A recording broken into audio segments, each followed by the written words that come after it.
A US drone strike shattered a Caribbean speedboat, 11 dead, no drugs found, and Venezuela says the victims were civilians, not cartel gunmen.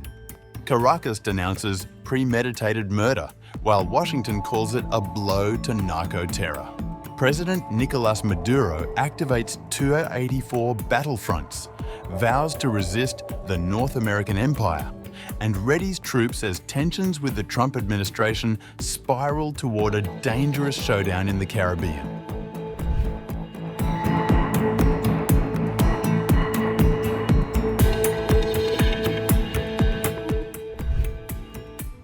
Venezuela's Interior Minister said on September 11th that none of the 11 people killed in a US military strike on a boat in the Caribbean last week were members of Venezuelan gang Tren de Aragua, as the South American nation deployed troops amid heightened tensions with the US.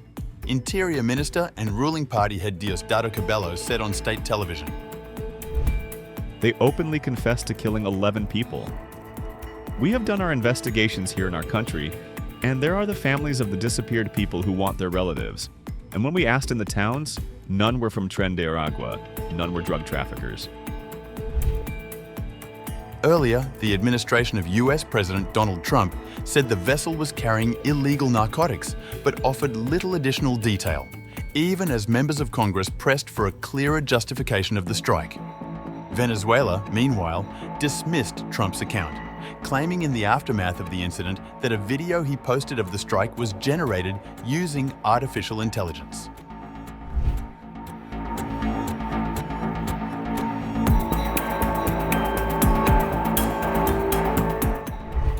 A report by The Intercept citing US military officials revealed that people on board the boat off the coast of Venezuela that the US military destroyed last Tuesday were said to have survived an initial strike, but they were then killed shortly after in a follow-up attack.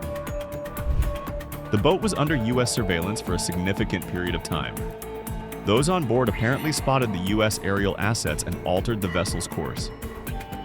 The boat appeared to have turned back toward shore, after which it was subjected to multiple strikes.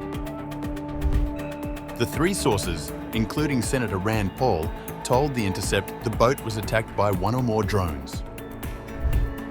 A very small number of Senate and House staffers separately received highly classified briefings about the attack on Tuesday.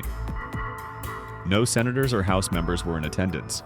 People familiar with the briefings told The Intercept. Paul told The Intercept that while he didn't oppose the use of drones in war, he objected to the US summarily killing people without due process. "During my time in the Senate, I have been the foremost critic of drones being used on civilians, especially Americans.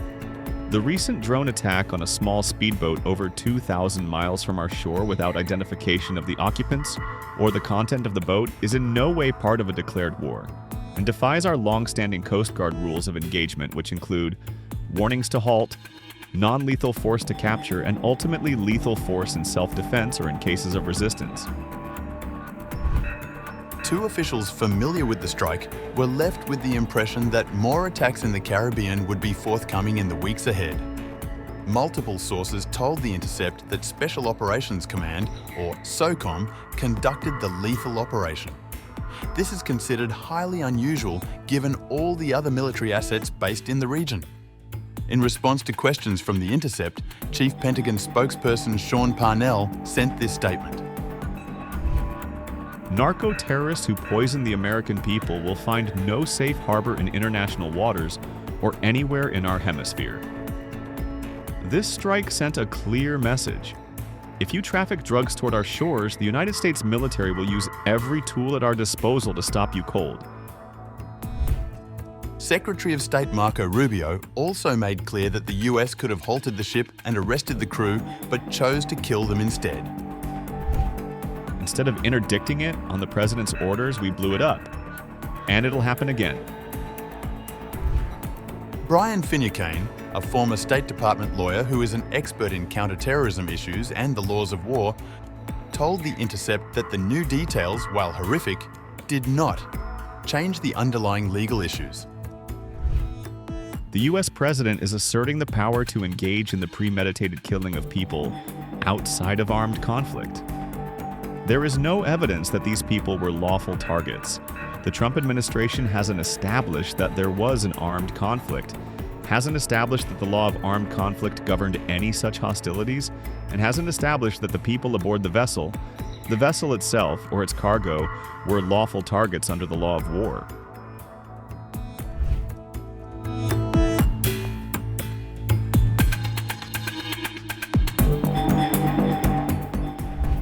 Venezuelan President Nicolás Maduro on September 11th said that his country would deploy military, police and civilian defences at 284 battlefront locations across the country.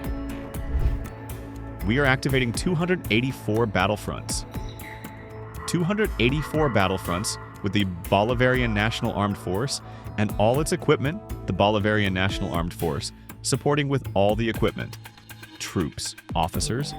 Let us then move on to the consolidation of positions and the consolidation of the national defense system. United, absolutely united. An entire country in perfect fusion of the military, the people, the police. To move forward, advance, advance. Ready, the order is given. This operation was launched within the concept of integral defense of the nation, within the concept of the active resistance of the people, and within the concept of an immediate permanent offensive. This comes as the Trump administration has ratcheted up the US military presence in the Southern Caribbean as part of what it says is a crackdown on drug smugglers and ordered the deployment of 10 F-35 fighter jets to a Puerto Rico airfield. Maduro, who has alleged the US military is hoping to drive him from power, did not say how many military police or civilian militias would participate in the new deployment. His government has already announced an increase of 25,000 troops for states along Venezuela's border with Colombia that are drug trafficking hubs. Maduro said from Ciudad Caribia on the country's central coast in an early morning broadcast on state television where he was flanked by his defense minister that he ready for an armed fight if it's necessary. And hear this exercise. Independence 200 is preparing us by activating all the capabilities of action and deployment to be ready. And if Venezuela were attacked by the North American Empire, to activate the armed struggle of the united people of Venezuela in perfect popular military police fusion. We would move to the armed struggle for America, for Venezuela, for Bolivar, for the homeland. Venezuela does not attack anyone, but does not accept threats of aggression from anyone. Neither. We are serene, firm, calm, working and standing. Venezuela is on its feet. Venezuela will never humiliate itself before anyone, least of all before an empire. It will never kneel in front of anyone, never in life. Humiliation, never on our knees.